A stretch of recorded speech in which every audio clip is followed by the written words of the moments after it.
In this free course, I talk about creative writing and how you get in touch with your creative side.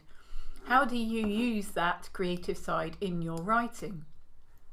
Because if you simply decide to write something creative, there's a danger that you'll sit staring at a blank page like a rabbit caught in headlights. So in the course, I use something called the small steps method, and that's something that I developed and first wrote about in 2012. And that's really to break down the creative writing process into small steps. You won't learn much by simply watching the lectures. You need to try out the techniques I suggest for yourself. So how do you approach this course?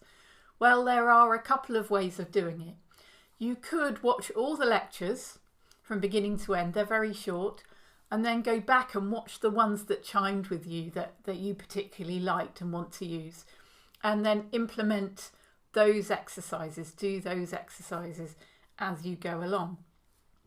Or you could watch the lectures in sequence and do the exercises in each before moving on to the next lecture, which might mean a pause of a week or so between each one, depending on how often you can schedule some writing time. So my suggestion is that you follow through the lectures and do the exercises as you go, rather than hopping about, just because they build on each other and techniques are repeated deliberately. So here is the course. You can see what it looks like. You can see it's got various sections, which I'll go into in a minute. And you can also see that I've put the exercises in each section so you can easily download those as a PDF. If you do that, if you do the exercises that I suggest, little by little you'll establish a writing habit. Now, because I'm using the small steps method here, which breaks things down into small chunks, I'm deliberately not giving you loads and loads of context. I'm focusing on the small steps you need to take to move forward with your writing habit. Here's a quick bit about me. I'm a writer. I've published a couple of novels and my short story collection is about to come out. It's May 2018. I've also been teaching creative writing for over 10 years, and in total I've been teaching for a scarily long time, about 25 years. And these approaches really worked for me. I've tried them out myself and for many of my students, and they can work for you too. But you do have to trust the process a little bit and try out the techniques, adapting them to make them your own. Here's what we cover in the course.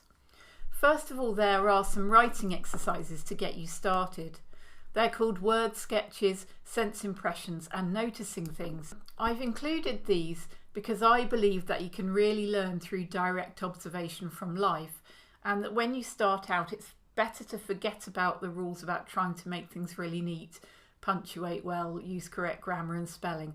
You can bring that in later when you redraft. It's not that you ignore that totally, but you can bring that in later. So first of all, we're going to try and get some words down and try and loosen things up. A bit like a warm-up exercise, but also to try and get in touch with our creative side. And then there's a section called On the Road, which is about taking your writing out and about, going outside with it. Not literally on the road in a car, but going outside and writing in different places. And that's based on the method I use to write my short stories. I still do it now, but what I was going to say was the method I used to write the short story collection that's about to come out. And then I talk about writing in cafes and on trains, which is a form of writing on location or site-specific writing, which is really useful, especially if you're trying to fit your writing habit into your day. Then there's a section called Start Where You Are. This is about how to motivate yourself to write and how to get over the myths about writing that tell us we have to wait for the perfect moment in order to do it. I also talk about creating a time and space to write.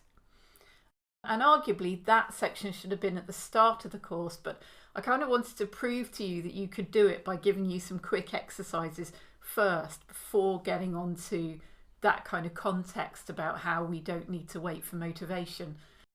So that section's all about turning up.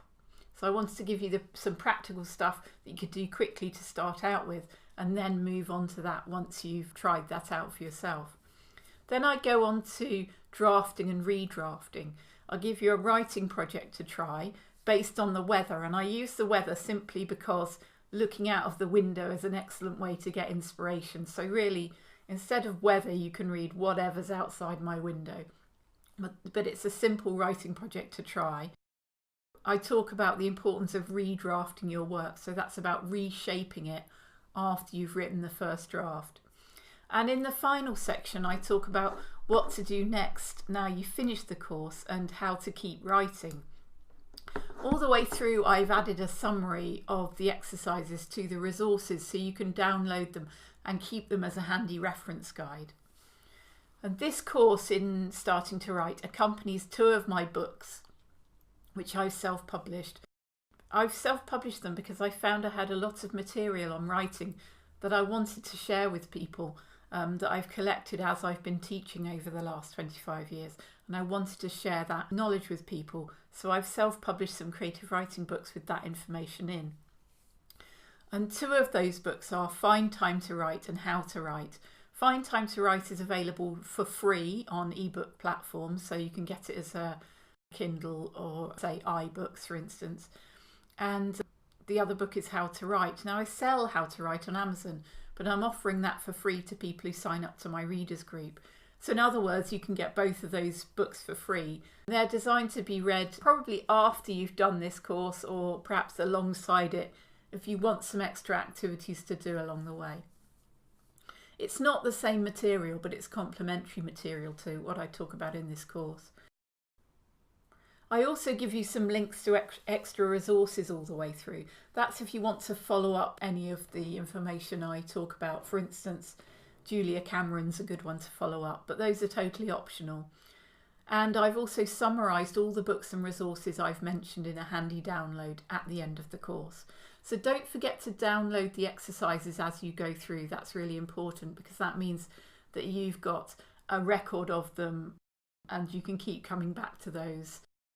Print them out if you like, stick them up on the wall and adapt them for yourself.